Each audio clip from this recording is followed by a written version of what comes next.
Not by merit but by God grace. എൻ്റെ പേര് Merlin. ഞാൻ മലയഞ്ചിപ്പാറ ഇടവകയിൽ നിന്ന് വരുന്നു. ഞാൻ ആദ്യമായി ഉടമ്പടി എടുക്കുന്നത് 2022 ജൂണിലാണ്. ഞാൻ 5 പ്രാവശ്യം IELTS എഴുതി, 3 പ്രാവശ്യം OET എഴുതി. ആ സമയത്താണ് എന്നോട് എൻ്റെ ചേച്ചി പറയുന്നത്, നീ ഒരു ഉടമ്പടി എടുക്ക്. അപ്പം ആ സമയത്തൊന്നും ഞാൻ കേട്ടിരുന്നില്ല. ഞാൻ 3ാമത്തെ പ്രാവശ്യം എക്സാം എഴുതി കഴിഞ്ഞപ്പോൾ ഞാൻ ഉടമ്പടി എടുത്തു. അതാണ് ഓൺലൈനായിട്ടാണ് ഉടമ്പടി എടുത്തത് 2022 ജൂണിൽ. എൻ്റെ മനസ്സിലുള്ളൊരു ചിന്ത ഇതായിരുന്നു, ഉടമ്പടി എടുക്കുക എന്നൊക്കെ പറയുമ്പോൾ ഒരുപാട് ആവശ്യങ്ങളും കാര്യങ്ങളൊക്കെ വരുമ്പോൾ അത് ആവശ്യങ്ങളിലോട്ട് മാത്രമായിട്ട് ഒതുങ്ങിക്കഴിയുമ്പം മാതാവിനോട് ഈശോയോടുള്ള സ്നേഹത്തിന് അത് കാര്യം സാധിച്ചു കഴിയുമ്പം കുറഞ്ഞു പോകുമോ എന്നുള്ളൊരു ചിന്തയൊക്കെ എനിക്ക് ആദ്യം ഉണ്ടായിരുന്നു. അതുകൊണ്ട് ഞാൻ ഉടമ്പടിയിൽ ആദ്യമായിട്ട് എൻ്റെ നിയോഗം വെച്ചത് ഈശോയെ സ്നേഹിക്കാനും മാതാവിനെ സ്നേഹിക്കാനുള്ള ആദ്യമായിരുന്നു ഒന്നാമത്തെ നിയോഗം. 2ാമതായിട്ടായിരുന്നു ഞാൻ OET വെച്ചത്. അതിന് 3ാമതായിട്ട് എൻ്റെ ചേച്ചിയുടെ ന്യൂസിലാൻഡിങ് പ്രോസസ്സിങ് 1.5 വർഷമായിട്ട് മുടങ്ങി കിടക്കുകയായിരുന്നു. അതായിരുന്നു 3ാമത് വെച്ചത്. പിന്നെ മാതാവിനോടുള്ള സ്നേഹവും കൊന്തെന്നും ചൊല്ലുവാനും ഒക്കെ എനിക്ക് ഈശോയിലോടും മാതാവിനോടും കൂടുതൽ വളരുവാനുള്ളതായിരുന്നു 5ാമത് വെച്ചത്. 6ാമത്തെ എൻ്റെ നിയോഗം ഞാൻ വെച്ചത്, എനിക്ക് 2020 സിറിഞ്ചോ ഹൈഡ്രോമൈലിയ എന്ന് പറയുന്ന ഒരു ഡിസീസ് ഉണ്ടായിരുന്നു, ന്യൂറോളജിക്കൽ കണ്ടീഷൻ.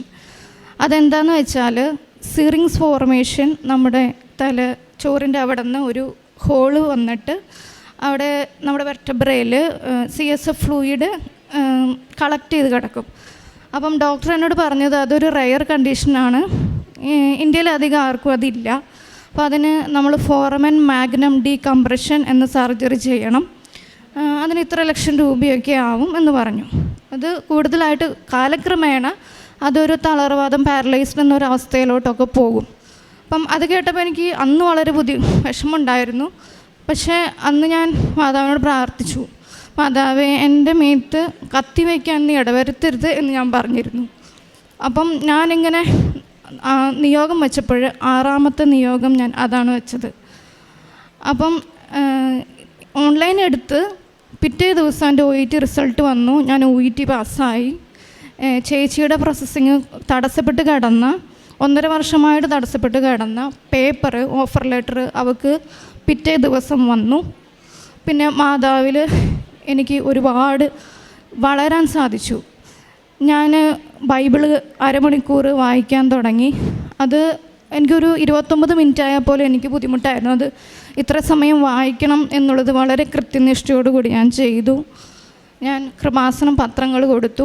അതിലുപരി ഞാൻ എൻ്റെ വാട്സപ്പിലൂടെ എൻ്റെ ഫ്രണ്ട്സിനെല്ലാം ഒത്തിരി ഷെയർ ചെയ്തു. ഞാൻ അവർക്ക് പറഞ്ഞു കൊടുത്തു. അങ്ങനെ ഒരുപാട് ഇവാഞ്ചലൈസേഷൻ ചെയ്തു. അങ്ങനെ മാതാവിനോടുള്ള എൻ്റെ സ്നേഹം കൂടി. ഞാൻ ജനുവരി 7-ാം തീയതി ഞാൻ UK പോയി. UK ഞാൻ ചെന്ന് കഴിഞ്ഞ് എനിക്ക് വലിയ തിരക്കില്ലാത്ത വാർഡിലാണ് ഡ്യൂട്ടി കിട്ടിയത്. ഞാൻ നേഴ്സാണ്.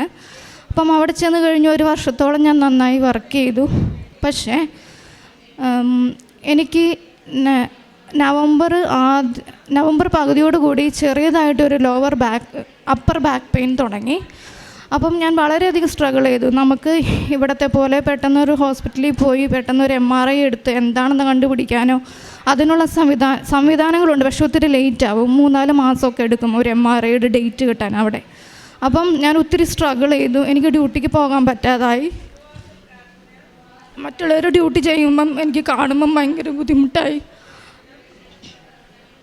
അത് കഴിഞ്ഞപ്പം ഞാൻ എല്ലാവരും എന്നോട് ചോദിച്ചിരുന്നു, നമ്മൾ എന്ത് ചെയ്യും, അവിടെയുള്ള മലയാളീസ് എല്ലാം നമുക്ക് എന്തെങ്കിലും ചെയ്യാൻ പറ്റുന്നു. അപ്പോൾ അവരൊന്നും ചെയ്യാൻ പറ്റില്ല, കാരണം നമുക്കിതൊരു MRI എടുത്ത് കണ്ടുപിടിക്കാമെന്നല്ലാതെ എന്താണെന്ന് നമുക്ക് ചെയ്യാൻ പറ്റത്തില്ല.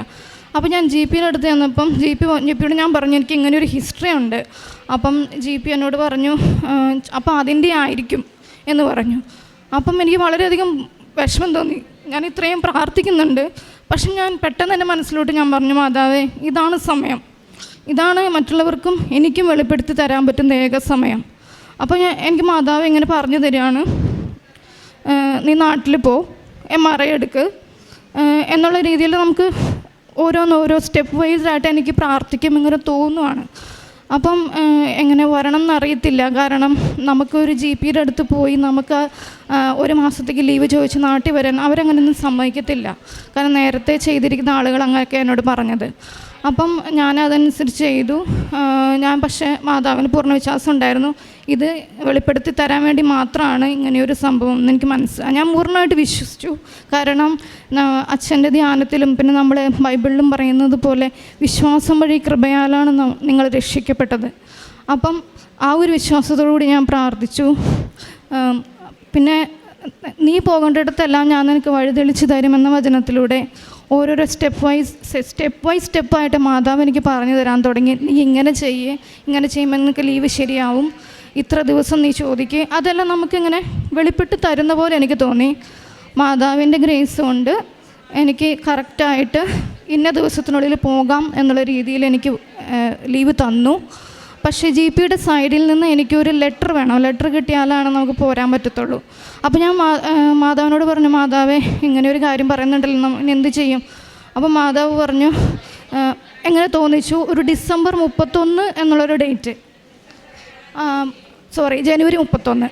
അപ്പോൾ ഞാൻ ജനുവരി 31 മാതാവേ എനിക്ക് എങ്ങനെയെങ്കിലും ഈ ഡേറ്റിൽ എനിക്ക് ആ GPയുടെ ലെറ്റർ കിട്ടണമെന്ന്. ഞാൻ 28-ാം തീയതി പോയി, 29-ാം തീയതി പോയി, 30-ാം തീയതി പോയി, എനിക്ക് കിട്ടിയില്ല. കറക്റ്റ് 31 ആയപ്പം ഞാൻ GPയുടെ അടുത്ത് ചെന്നപ്പം അപ്പോൾ അവിടുത്തെ നേഴ്സ് എനിക്ക് 29 ഡേയ്സിനായിട്ടുള്ള ഇത് എഴുതി തന്നു. അങ്ങനെ ഞാനിവിടെ വന്നു. ഇവിടെ വന്ന് ഞാൻ വെള്ളിയാഴ്ചയാണ് എത്തിയത്. തിങ്കളാഴ്ച ഞാൻ MRI ചെയ്തു. MRI ചെയ്ത് ഞാൻ ഡോക്ടറുടെ മുമ്പിൽ ഇരിക്കുമ്പം ഞാൻ മാതാവിനോട് പറഞ്ഞു, മാതാവേ ഇപ്പോൾ ഡോക്ടർ പറയാൻ പോകുന്നതാണ് എൻ്റെ ജീവിതത്തിലെ ഏറ്റവും ഇമ്പോർട്ടൻ്റായ കാര്യം എന്ന് പറഞ്ഞപ്പോൾ അയാൾ പറഞ്ഞു, ഇതിനകത്ത് സിറിങ്സ് എന്ന് പറയുന്ന സാധനം ഇല്ല.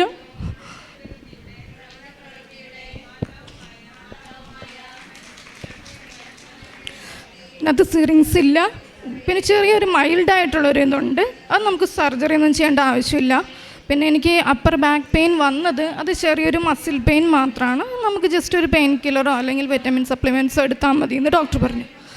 അപ്പം എനിക്കിതിലൂടെ ഒരു സൗഖ്യവും അതുപോലെ തന്നെ OET പാസ്സായി. അതിലെന്നാലും ഉപരി എനിക്ക് മാതാവിനോടുള്ളൊരു സ്നേഹം. പണ്ട് മുതലേ ഞാൻ എല്ലാം ഈശോയോടാണ് എല്ലാം പറഞ്ഞുകൊണ്ടിരുന്നത്. മാതാവിനോട് സ്നേഹം ഉണ്ടായിരുന്നു, പക്ഷേ എങ്കിലും കറക്റ്റായിട്ട് കൊന്തു ചെല്ലുവോ അങ്ങനെ ഒരു സ്നേഹമൊന്നും എനിക്കുണ്ടായിരുന്നില്ല. പക്ഷേ ഇതുവഴി മാതാവ് എനിക്ക് ബോധ്യപ്പെടുത്തി തന്നു മാതാവിനോടുള്ള കൂടുതൽ സ്നേഹിക്കാനും. അതുപോലെ എനിക്ക് എല്ലാ ദിവസവും കൊന്ത ചെല്ലാൻ പറ്റുന്നുണ്ട്. അതുപോലെ തന്നെ എനിക്ക് എല്ലാ ദിവസവും പോയി കുർബാന കാണാൻ പറ്റുന്നില്ലെങ്കിലും ഓൺലൈനായിട്ട് ഞാൻ കുർബാന കാണുന്നുണ്ട് എല്ലാ ദിവസവും. പിന്നെ ഞാൻ ഇങ്ങനെയൊരു ഇത് വന്നപ്പം എൻ്റെ വാർഡിലുള്ള എല്ലാവർക്കും അറിയാം എനിക്ക് ഇങ്ങനെയൊരു ഡിസീസ് ഉണ്ടായിരുന്നു എന്ന്. അപ്പോൾ ഞാൻ എല്ലാവരോടും അത് പറഞ്ഞു. എല്ലാവർക്കും ഇപ്പോൾ കൃപാസന മാതാവിനെ അറിയാം. എല്ലാവരും മാതാവിനെ സ്നേഹിക്കുന്നുണ്ട് ഇപ്പോൾ.